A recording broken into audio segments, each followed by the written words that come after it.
News, isang linggo mula nang i-anunsyo ang pagbabawas sa temporary foreign workers sa Canada. Isang panibagong poll ang lumabas mula Leger kung saan natukoy na marami sa mga Canadians ang hindi pamilyar sa programa. People in Canada have to understand is that temporary foreign workers are not here to compete, they are here to complement. Malaki yung naitutulong natin para sa growth ng bansa ng Canada, no? So in fact, karamihan ng at least more than half ng GDP ng Canada is galing sa tulong ng mga TFWs. Sa halos 2,000 tumugon sa survey ng Leger na inilathala Huwebes, mahigit sa kalahati o nasa 57% ang hindi pamilyar sa temporary foreign worker program ng Canada. At nasa 65% naman ang nagsasabing sobra ang pinapapasok na immigrant sa bansa. Hindi naman maiwasan ng ilang migrant worker advocates na isiping pagpapabango ng gobyerno sa publiko ang dahilan sa mga biglaang pagbabago sa polisiya ng immigration, lalo't papalapit na ang eleksyon. It is emphasized by no less than the Prime Minister that we will stop relying on foreign workers. So that is the main objective, right? It's Canada first now. Sa parehong poll, nangunguna ang Conservative sa boto ng mga Canadians. 43% ang handang iboto si Pierre Poilievre bilang Prime Minister na hindi pinalagpas ang pagkakataong idiin ng Liberals sa kasalukuyang sitwasyon ng immigration. Immigration was not even a controversial issue prior to Trudeau. Ipagbabawal na ang pagtanggap ng mga low-wage TFW sa mga lugar kung saan nasa 6% pataas ang unemployment rate, maliban na lamang sa piling mga sektor tulad ng healthcare. Nababahala naman ang isang immigration consultant at advocate sa biglaang mga pagbabago na hindi raw malabong magresulta sa refusal ng mga caregiver na may papasunang work permit. LMIA has 3 streams. One is high wage, next is low wage, which is now the target of the disallowance, and the third stream is the caregiver stream. It is in that note that I will feel comfortable in saying that caregivers will not be affected. However, there were instances in the past, like during the time when there was an expanded work permit pilot, where supposed to be caregivers should have been allowed because of the third stream in LMIA.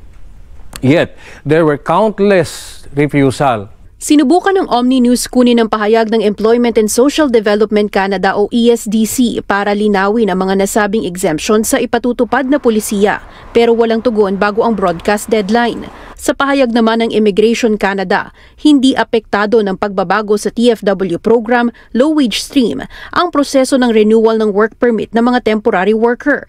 Inaabisuhang dumulog sa ESDC para sa mga katanungan kaugnay sa LMIA processing. Naniniwala ang mga advocate na hindi natatanging solusyon ang pagbabawas ng mga TFW sa housing at affordability crisis. Instead of totally closing the doors for low-stream temporary foreign workers, probably I can do a cap per year. Ang dapat natin gawin is yung pigilan yung mga landlords na taasan yung mga rent. Hindi naman dahil sa TFW yun. Pigilan natin dapat yung monopolizing ng mga may-ari ng groceries. Ipatutupad ang pagbabago sa low-wage temporary foreign worker program sa September 24. Paula Saraza, Omni News, Toronto. Isang magandang hapon sa inyo mga kamamaw. Ayan, nakita niyo yung bagong balita na labas ng Omni News na parang 57% daw ng Canadians ang walang idea about sa TFW program. And then yung 65% daw, yun daw yung survey, by a survey ito mga kamamo, sinasabi nila na na masyado daw marami ng pinapasok dito sa Canadang mga immigrant. So yun ang mga bago nating naririnig na balita ngayon ay sa Omni News na yun. Talagang ano siya, kumbaga legit siya, tsaka maayos yung pagkaka-explanation. And then dun sa mga ano daw mag-expire ata na work permit is wala naman nabanggit na under low wage program. Nabanggit lang na yung mag-end up na work permit is hindi ata maapektuhan dun sa sa pinapa-implement na bagong policy ngayon ng ng Canada. So mas maganda na lang mga kamamaw, i-check nyo na lang sa ESDC or Employment Social Development Canada. Yon, doon sa mismong office nila magtanong na kayo hangga't maaari.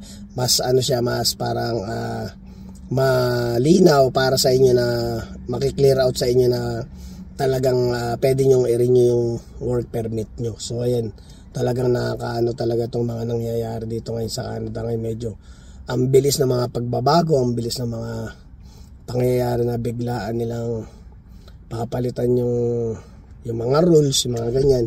Kaya medyo dapat talagang updated kayo palagi sa mga bagay-bagay about dito sa Canada. Tsaka sinasabi din nila na baka dahil nga mag-e-election ngayon, so medyo naghihigpit talaga sila ngayon sa mga ganyang bagay. Lalo na syempre, sabi nga nila kung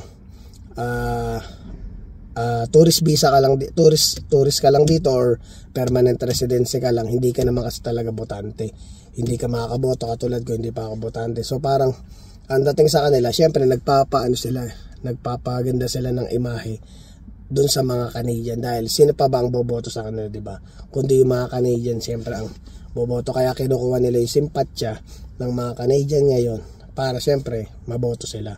Ganun lang naman ang so siguro pagkatapos ng election, pwede ring magbago yung sistema ng natin dito, kasi hindi naman sa pag-ano mga kamama, actually yung mga TFW, yun yung mga isa sa mga nag-aangat dito sa ekonomiya ng Canada. Katulad kasi talaga kasabihan nila yung mga mabababang sweldo, like mga low wage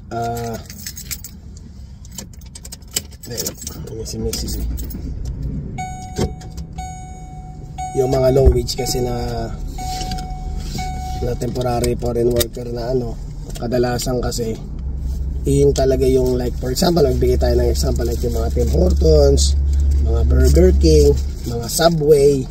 Honestly, sino ba naman ba mag-a-apply na Canadian yun, di ba?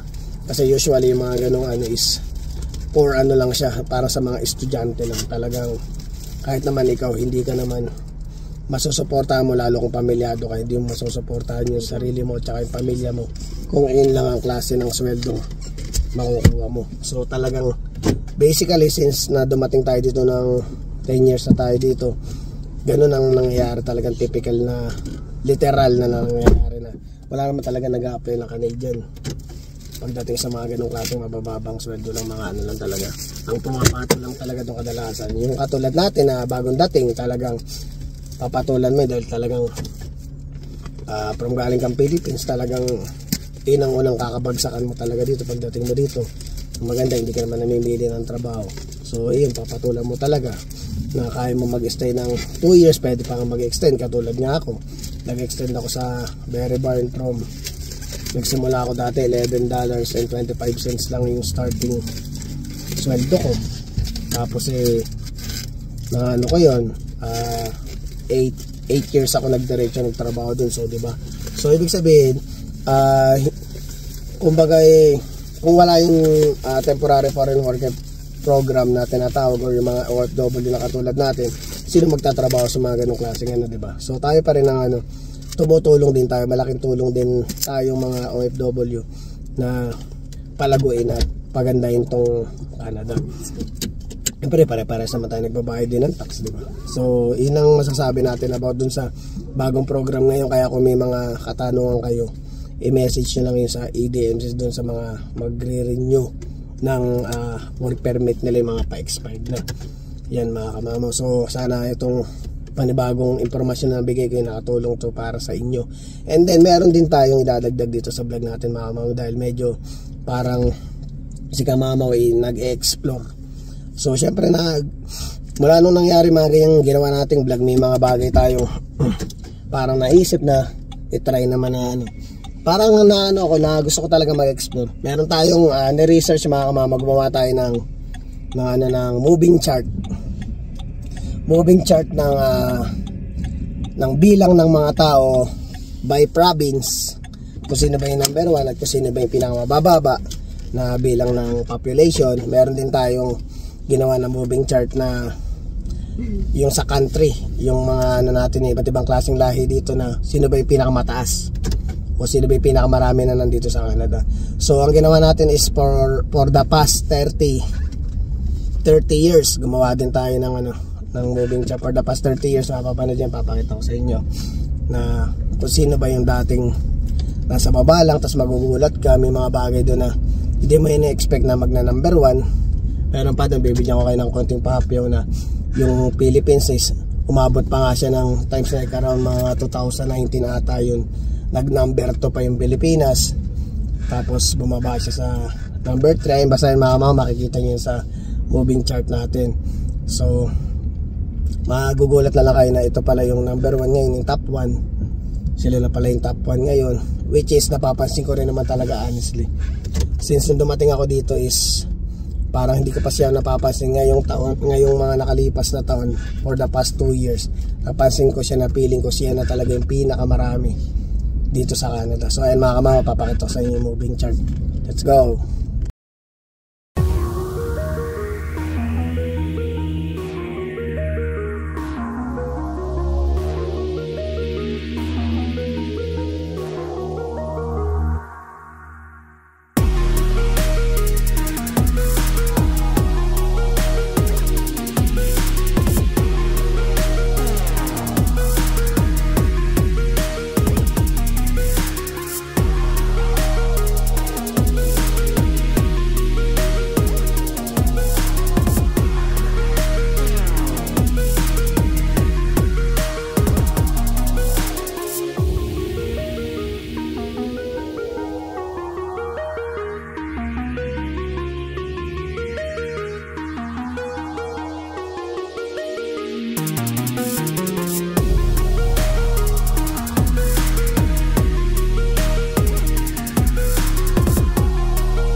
And mga mama, nandito na tayo sa bahay. Katapos na mag-grocery, kasama ko si baby. So ayun mga kamama, napanood nyo yung moving charts natin.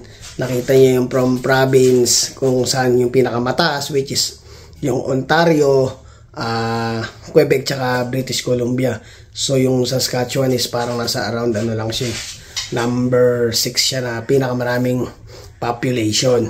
And then yung sa pinakamababain yung Northwest Territory, Yukon, tsaka Nunavut. So yun sa mga mga kamamo, sa mga masasabi ko lang na based sa aking opinion, sa mga nagsiguradong kailangan ng tao ay nandun sa nasa ibaba, yung which is Yukon, Nunavut, tsaka Northwest Territory na nakikinig sa akin So yun yung mga siguradong kailangan ng tao na kung talaga mag-a-apply kayo, mas maano doon, i-check nyo lang siya mga kamamo na kung talagang may mga hiring sila doon, for sure doon magbibigay ng permanent residency doon dahil kailangan nila ng tao doon sa lugar na yon. And then doon sa naman, nakita nyo naman yung sa Philippines natin na nag-number 2 siya nung 2021, nahabol din siya ng China. So ang number 1 talaga na may pinakamaraming population by country is yung India. So number 2 yung China, number 3 yung Philippines. United Kingdom, tagal niya naghari sa number 1 spot pero natalo pa rin siya ng India. Tapos ang number 5 spot natin ay yung Pakistan. Number 6 lang yung US. So marami nangyayari every year. Every year o every after 10 years, mga kamama, magbabago lahat ng mga nakita nyo sa charts. Pwedeng tumaas pa yung Philippines. Pwedeng yung India is mapunta pa rin sa number 1 kasi napapansin ko talaga, mga kamama, talagang marami yung Indiano. Marami yung Indian dito. Actually dito sa Saskatoon, pag yung nagpupunta kami sa Dalarama, pupunta kami sa Midtown Plaza, sa Mid-Downtown, pag yung kumakain kami, halos lahat na nasa counter, yung tinatawag natin, yung mga low wage yun eh. Yun talaga, mga Indiano, marami talaga yan. At syempre mga Pilipino, marami din, makikita nyo sa mga Tim Hortons, sa Subway, sa McDonald's.